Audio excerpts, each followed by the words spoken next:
Този поздрав идва специално от бащата Павел и майката Валя.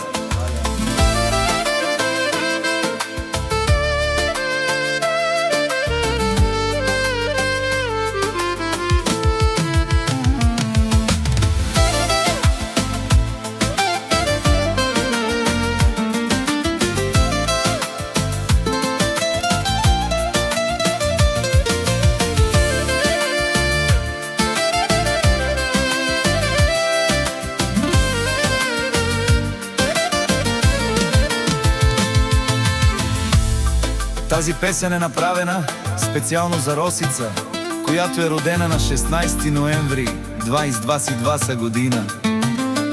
Това е музикален подарък от нейните скъпи родители, които казват, че много я обичат и пожелават цялото щастие на света само за Росица.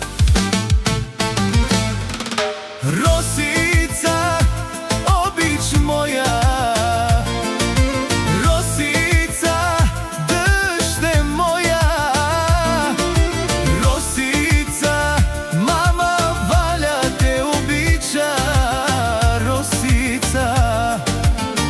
на